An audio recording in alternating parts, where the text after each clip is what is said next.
Welcome to my channel education and innovation. आज मैं class करने जा रहा हूं वोल्टेज का। इस वीडियो को देखने से पहले पिछले वाला वीडियो ज़रूर देखिए, उसमें कुछ बेसिक बताया गया है और उसमें बहुत कुछ सीखने के लिए आपको मिल जाएगा। अगर कुछ डाउट है तो हमको कमेंट बॉक्स में ज़रूर लिखिएगा। आज हमारा कंटेंट है वोल्टेज जनरेशन। वोल्टेज जनरेशन कहाँ से होता है, किस टाइप का होता है, टाइप्स है सेकंड में। थर्ड में यूनिट मेजरमेंट और वोल्टेज को कैसे स्टोर करते हैं, वोल्टेज का रेंज क्या होता है। सिक्स में आएगा पोटेंशियल डिफरेंस क्या है और लास्ट में हम पढ़ेंगे वोल्टेज ड्रॉप। इस वीडियो में आप लोगों का वोल्टेज का कॉन्सेप्ट सब क्लियर हो जाएगा। वीडियो स्टार्ट करने से पहले please take note copy and hold pen on your hand to note down some important points. Voltage generation होता है, पहला फोटो में जो है थर्मल पावर प्लांट।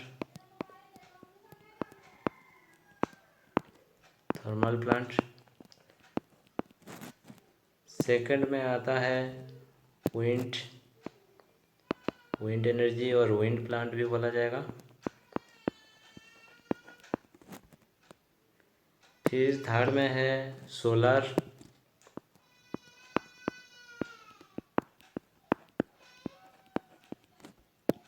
फोर्थ में आया है टीडेल बोलते हैं इसे।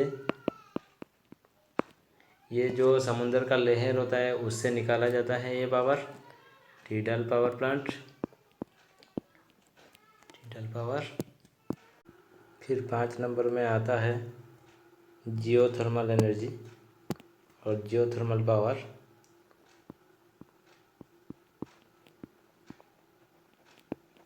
जियोथर्मल वो होता है जो धरती के नीचे हमारा जो एनर्जी सोर्स होता है उससे निकाला जाता है ये वाला पावर, और उसी पावर से बनता है टरबाइन को घुरा के एनर्जी।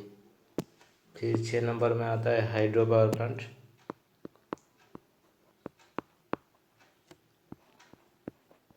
हाइड्रो पावर ये हमारा वाटर से होता है। फिर नेक्स्ट सब देखे होंगे, इसको जनरेटर बोलते हैं।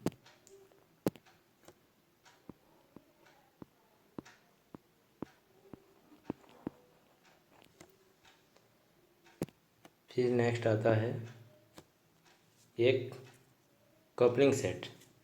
एक मोटर होता है और एक जनरेटर होता है, लेकिन हम जितना भी फोटो देखें यहाँ पर थर्मल पावर प्लांट हो, विंड प्लांट हो, सोलर प्लांट हो, टीडल पावर हो, जियोथर्मल, हाइड्रो, जनरेटर, इन सब में जो वोल्टेज निकलता है वो इसी जनरेटर के वजह से ही निकलता है।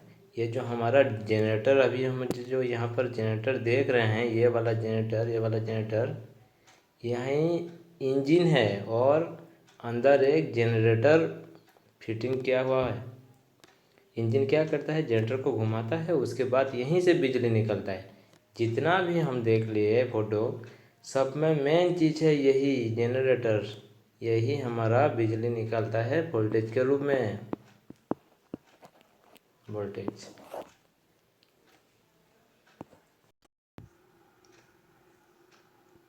अभी वोल्टेज वाला पार्ट ख़त्म हुआ। फिर हम पढ़ते हैं टाइप्स ऑफ वोल्टेज। वोल्टेज क्या टाइप्स होता है। जो जनरेशन वोल्टेज होता है, एक एसी में वोल्टेज जनरेशन होता है और सेकेंड डीसी में जनरेशन होता है। वोल्टेज टाइप हुआ, एसी का वोल्टेज जनरेशन हुआ, डीसी का, तो वोल्टेज 2 टाइप का होता है। नेक्स्ट है हमारा यूनिट एंड मेजरमेंट। एसी हो या डीसी हो, एसी वोल्टेज हो या डीसी वोल्टेज हो, उसका यूनिट वोल्ट में आएगा।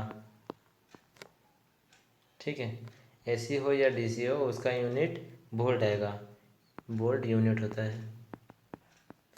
और इसका सिंबल भी में आएगा, इसको भी सिंबल में डिनोटर किया जाता है और इसका यूनिट होता है वोल्ट। मेजरमेंट मेजरमेंट, वोल्टेज को कैसे मेजर किया जाता है? वोल्टेज को मेजर किया जाता है वोल्ट मीटर से।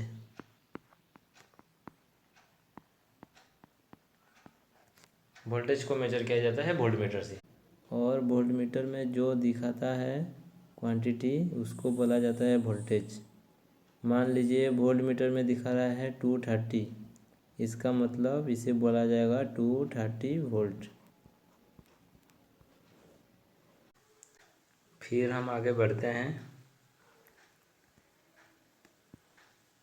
स्टोरेज।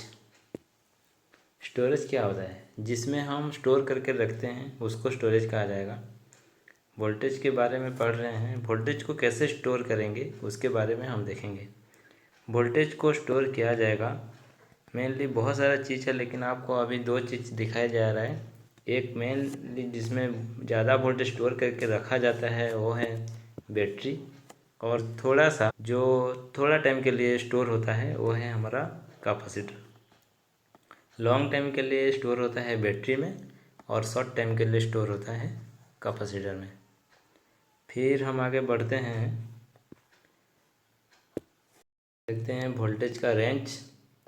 रेंज क्या होता है? वोल्टेज को डिफरेंट क्लासिफिकेशन किया गया है।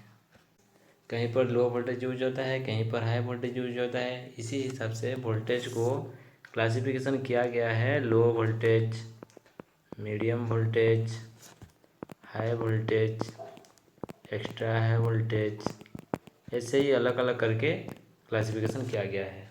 इसके बारे में हम बाद में डिस्कशन करेंगे। उसके बाद आता है फेज न्यूट्रल। फेज न्यूट्रल ये थोड़ा इम्पोर्टेंट चीज़ है। फेज में ज़्यादा पोटेंशियल होता है, हाई पोटेंशियल होता है, पर न्यूट्रल में जीरो पोटेंशियल होता है। इसका मतलब ये है, किसी को अगर शॉक लगता है, कोई बंदा अगर फेज को छू लेता है उसको शॉक लगेगा, बट कोई अगर न्यूट्रल को छूता है तो उसको शॉक नहीं लगेगा। इसका कुछ एग्जांपल दे देते हैं। जैसे कि आप देखे होंगे बिजली के दो वायर हैं, इसमें कुछ पंछी बैठे हैं। इसमें शॉक लगता है? पंछी को नहीं लगता है। क्यों? ये तो फेज में भी बैठ सकता है, न्यूट्रल में भी बैठ सकता है, लेकिन कभी शॉक नहीं लगता है।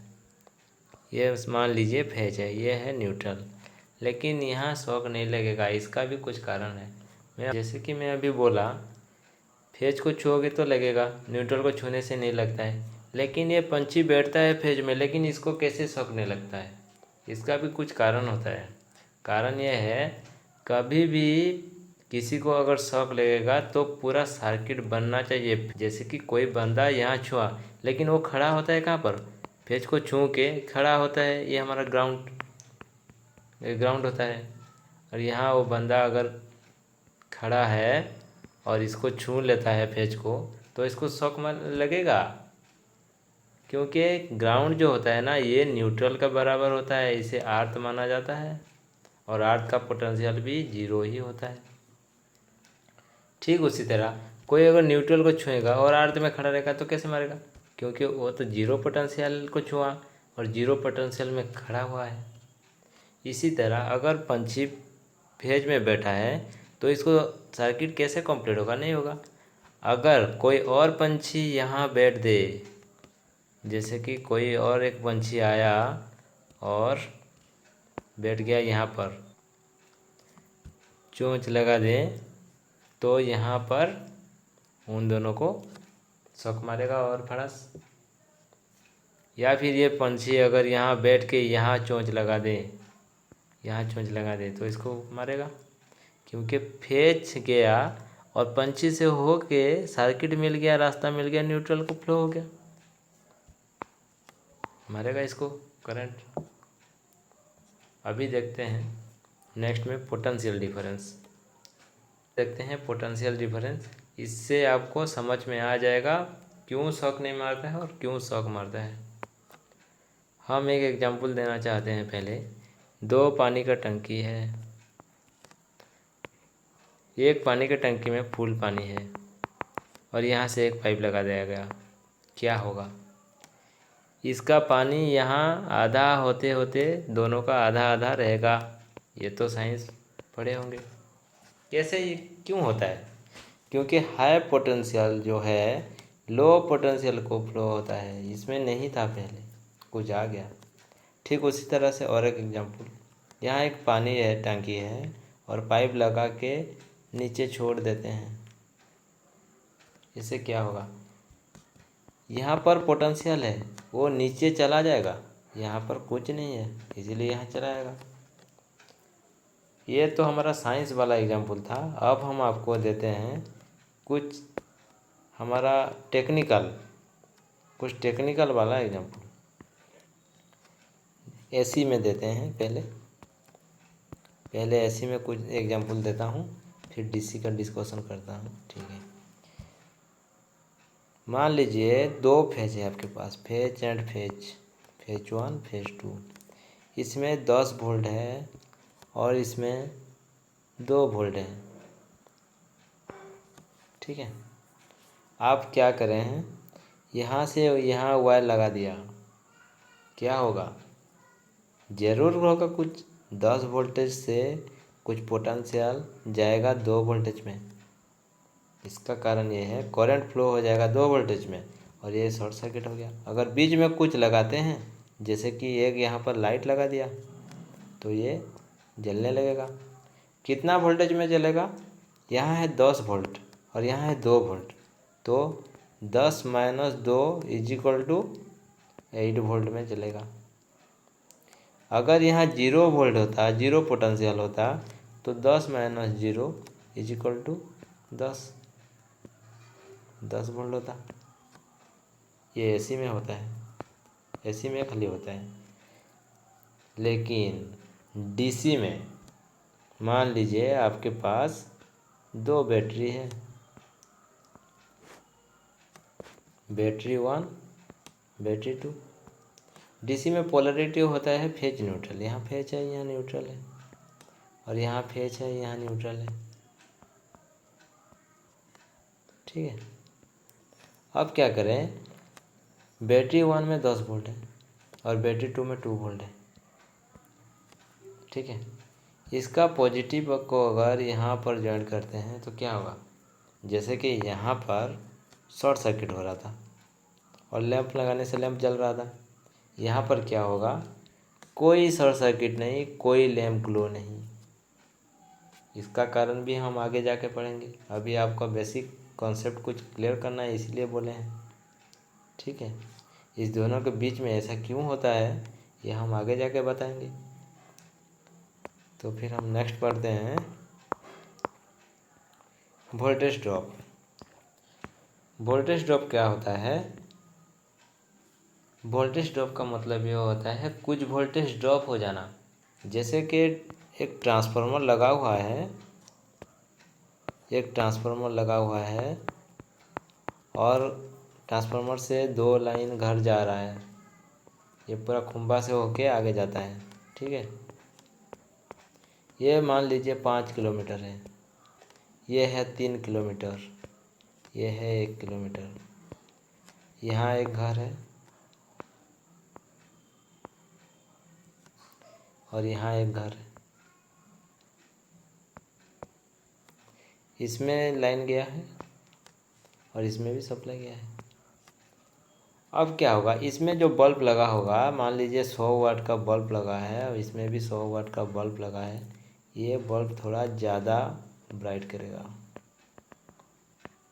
किसके कंपेयर से? इसके कंपेयर से ये थोड़ा लो ब्राइट करेगा। क्यों ऐसा होता है? ये जो हमारा वायर है, इसमें कुछ रेजिस्टेंस होता है वायर में, और पहले पढ़े थे रेजिस्टेंस क्या करता है? करंट को रोकने के लिए काम करता है, इलेक्ट्रॉन्स को रोकने का काम करता है। तो थोड़ा थोड़ा जितना दूर जाएगा उतना वोल्टेज वही रेजिस्टेंस में ड्रॉप होता जाएगा,